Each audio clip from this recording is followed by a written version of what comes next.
You are so lazy. I worked until the day before I gave birth. Young people those days are so spoiled. My mother-in-law, who is my husband's mother, forcefully grabbed my arm a few weeks before my due date and threw me out under the snow-filled sky. This arrogant mother-in-law, who acts as if she knows all the rules, has been a force of trouble for me since the beginning of my marriage.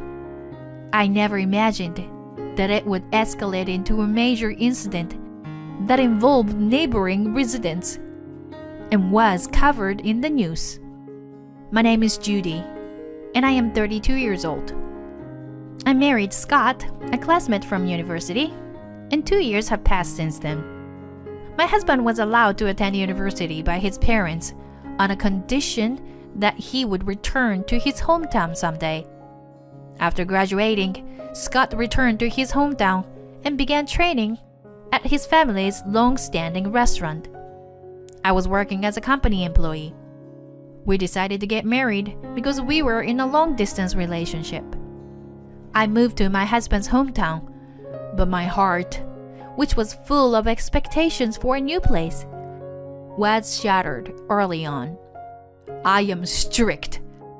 I'm gonna make sure you're properly trained, so be prepared. I was greeted by my mother-in-law with such enthusiasm that I thought the devil himself had come. My husband and father-in-law are both relatively quiet people, but my mother-in-law has a strong and clear voice, and it's also quite loud. As someone who suffers from migraines, her loud voice made me suffer and echo painfully in my head. My mother-in-law apparently wanted to welcome a daughter-in-law from the same industry background as their family. If you don't approve of me marrying Judy, I won't inherit the family business. Despite her initial disapproval, my husband's strong will eventually convinced her to reluctantly accept our marriage. My father-in-law, on the other hand, was always kind to me from the beginning because I was the person his son had chosen. Their family restaurant was located nearby the in-laws' house. The house was originally built by my late grandparents-in-law, and although it was old, it was renovated a few years ago. My husband and I lived in a separate building on the property. He wakes up early to go to the restaurant for morning preparations, and after seeing him off, I hurried back to the main house, where my mother-in-law was waiting for me. Come on! You're not going to make it in time for breakfast if you were that sloppy. From early morning, my mother-in-law slams her hands together and yells at me as if a strict director has come. If I dare to answer back, she would probably treat me even more strictly. I find it too troublesome, so I just let her words pass by. Your mother really spoiled you, didn't she? People start gathering a few hours before we open the restaurant. Oh, it looks delicious as always. Thank you for making a great breakfast this early morning. While my husband and the staff cheered me on, there were also things that made me angry. This is nothing. Today, too, I made most of it since Judy's so laid back. My mother-in-law's statement that seemed to imply that she had made everything made me feel uneasy. When I was alone with my husband at night, I couldn't help but complain to him. Your mom is pretty strict. I got scolded really bad again today. I'm really sorry, hon. My mom is actually a shy and quiet person, but she gets overly enthusiastic when it comes to the restaurant ever since you came, Judy. Since I only knew my mother-in-law in her current state, I couldn't believe what my husband was saying. He told me to tell him if anything happened, and having an ally was reassuring. Divorcing my husband due to mother-in-law's bullying never crossed my mind. Plus, it wasn't all bad. Thanks to my mother-in-law's guidance, I've become much better at cooking since I got married, and my work efficiency has improved a lot. The elderly couple next door always had a beautiful smile, and the owner of the butcher shop was very friendly. The florist's wife loved to chat, and even my mother-in-law couldn't escape from her for an hour. It was a kind and gentle community. Your mom's way of speaking is pretty harsh, though. Wow! Look at all this snow! This is the first time I've ever seen a snow-covered world since I was born. I was very excited by the silver world that spread out before me, as snow really fell in my hometown in San Francisco. Scott, let's make a snowman! My husband watched me frolicking like a child with a smile on his face. It's embarrassing to be acting like this over a little snow at your age. Don't you think it's embarrassing if the neighbors hear you being so loud and having fun? It's really shameful. My mother-in-law seemed to have been watching us from our house, and after giving me a snarky comment, she went back home. Standing next to me with a disgusted look, I unconsciously muttered to my husband, "Hey, Scott, don't expect me to take care of her in the future." After 2 years of marriage, a change occurred between us when I finally got pregnant with our long-awaited baby. It was a happy and exciting moment for us after undergoing numerous hospital visits and treatments to achieve the pregnancy. Surprisingly, my mother-in-law did not make any comments or criticism about the baby, which was a relief for us. When I announced the pregnancy, she simply said with a smile that I had never seen before, "Oh, really? That's great news. But make sure not to catch a cold, Judy." However, as usual, she quickly returned to her stern expression and added, "You will still do the household chores." I was confused by my mother-in-law's constantly changing expressions. Although I did not have severe morning sickness, I struggled with anemia, making breakfast preparation challenging. One day, she noticed my struggle and made breakfast for me, grumbling under her breath, "Thank you. It's not a big deal. I just got irritated because you were being slow," she replied dismissively. Despite her behavior, I sensed her kindness when she regularly checked on me and left food for me to eat. The rest of my pregnancy went smoothly, and by the time I entered the second trimester, I was excused from making breakfast and helping at the restaurant because of the strain it was putting on my body. I started spending more time at home, and my stress level decreased a lot. My mother-in-law came regularly to check on me and left me food. "I just came to check if you were not slacking off. Here, I made too much food, so eat some." "I think you are a kind person, aren't you?" I said this, thinking of ways to get closer to my mother-in-law despite her strange behavior. Suddenly, my mother-in-law stopped moving and muttered something so quietly I couldn't hear it. Then, she suddenly stood up and said to me, "Judy, let's go shopping together. Now." She forcibly dragged me outside, saying that a little exercise was necessary. I told her I wanted to rest at home, but "You're lazy. I worked until the day before I gave birth. Young people those days are so spoiled." She forcefully took the key from me and locked the door, saying she would bring the cart. I was left standing at the entrance. But my mother-in-law did something unthinkable. She got into the car and opened the window, saying to me, "Shovel some snow or do something, and work a little. You can't come in until it's done." Then she drove off. I was stunned for a few seconds, and then quickly snapped out of it, thinking, "No way, that's impossible." I put my hand in my pocket to get the house key, but it wasn't there. I felt my blood run cold. Even if I wanted to contact someone, my phone was inside the house. I had no choice but to walk to the restaurant. But then, I felt a strange sensation in my body. How much time had passed since then? My mother-in-law had come back from shopping and must have been surprised to see an ambulance parked on the property. There were doctors, nurses, and few neighbors around me. My husband and father-in-law had rushed over, looking worriedly at me. My mother-in-law was being scolded by my husband and father-in-law about my head. "Are you crazy to throw Judy out in her last month?" I'm sorry. But honestly, that was the least of my concerns. "Quiet! Save the lecture for later," the doctor spoke after me. "Please be quiet. Your wife is about to give birth." Yes, when I started walking to the restaurant, my water broke. In a panicked state, I screamed. And the elderly couple next door came to my aid.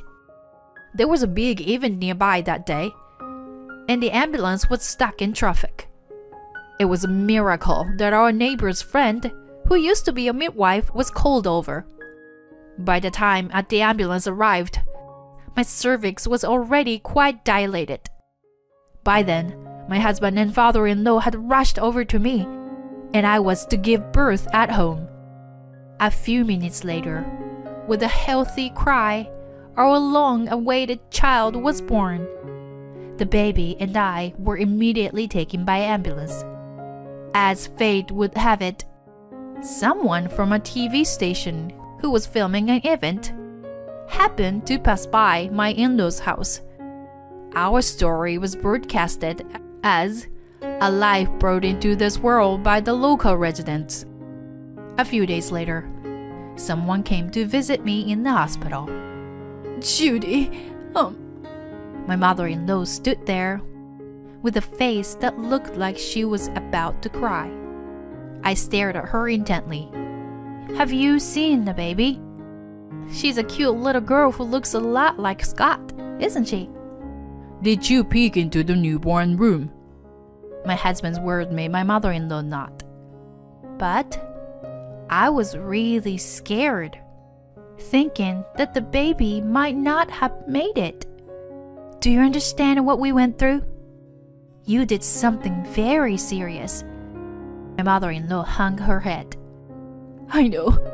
I did something terrible. Right after that, I asked my husband for a divorce. But he said I had to talk to you first." "There are a lot of things I want to say to you." My mother-in-law continued to keep her head down while I talked to her in a matter-of-fact tone. The day after giving birth, my father-in-law and husband came to apologize to me. I told them that I wanted to talk to my mother-in-law, and told them, "Aren't you two relying on her too much? Please take care of her and show appreciation for her more." I ended up giving them a little bit of a lecture. My father-in-law said that he had no intention of leaving my mother-in-law, although he hadn't told her yet. He said that he planned to hand the restaurant over to my husband and leave the house with my mother-in-law because of this incident. He told me that the final decision was upon me. My mother-in-law's eyes were red and swollen by crying so much. Even so, when someone is spoken too harshly or in a sarcastic way, it still hurts, you know? I've never met Scott's grandmother, but you don't have to force yourself to be like her, do you? My mother-in-law raised her head and looked at me with surprise. Actually, I had realized a while ago that my mother-in-law was a kind person. The people in this town are very talkative. The landlady was very lively and smiling like you when she first came here as a bride. But the previous landlady, her mother-in-law, was a very tough person. It was a flower shop owner's wife who told me that. Originally, it was the grandparents of my deceased grandmother who started the long-established restaurant. My mother-in-law, who was born into an ordinary family, was to have been rigorously trained. My deceased grandmother's favorite phrase was, "Are you planning to ruin this restaurant?" Apparently, my mother-in-law herself had difficulty conceiving children, and Scott was the only child she finally had. She was very worried when he brought home a woman from an ordinary family like me who wanted to marry him. That is why on that day, when you said I was kind, suddenly I heard my mother's voice in my head and saying, "Be stricter." I'm such a fool. I am so sorry, Judy. I thought for a moment and said to my mother-in-law, "I don't really understand what it means to be a proper landlady, but if I were a customer, I would feel better to see a smiling face. I have a request for you, Mom. I want to make breakfast together with you, in harmony every morning. And it's fine if you lower your voice a little. I also don't like you clapping your hands. And then there's one more thing." Hey, there's more? We laughed out loud together. Years later, I was still working as a young proprietress of the long-established restaurant. My daughter Katie, who was born at that time, is now 2 years old. Every morning, I make breakfast with my mother-in-law. The table, which used to be very quiet, is now very noisy, and the staff seem very happy. The reason why my mother-in-law was late that day was because she got caught up in a conversation with the flower shop owner's wife and got stuck in traffic on the way back. There was a rumor that my mother-in-law had thrown me out, but that was not true. I had just forgotten that I gave her the house key earlier that day. The story quickly spread from the flower shop owner's wife, and the rumors about my mother-in-law soon disappeared. My father-in-law started spending more time with my mother-in-law and left the restaurant to my husband. So they started going out together more often. The restaurant has also been thriving with an increase in new customers. As usual, the area becomes a winter wonderland when winter comes. Looks like it snowed again this year. Mom, are we going to have another snowball fight this year? Said my daughter Katie, eager and grinning at me. I'll get you. When my husband went outside, he started making snowmen as usual every year. My mother-in-law also came out of the house and said, "Grandma is on the same team as Katie." My mother-in-law smiled happily at my daughter's words, and I returned her smile. Then I reminded my mother-in-law, "Hey, don't forget our promise." "I know, dear. But more importantly, you shouldn't get too cold. Hey, Scott, don't just stand there. Bring a coat for Judy."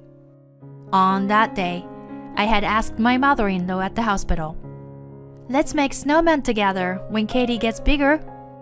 I want you to be a kind and lovely grandmother with a beautiful smile. Promise?" When I conveyed this to my mother-in-law, she burst into tears.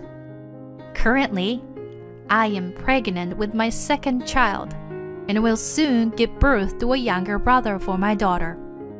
My daughter Katie is super happy and pets my belly every day, eagerly awaiting his arrival. When Katie was born, my mother-in-law provided me full support. "I'm looking forward to a new baby," she said enthusiastically. She is like a second mother to me, and her unwavering support has been invaluable. Despite the challenges, I plan to continue living happily among the people in this beautiful land.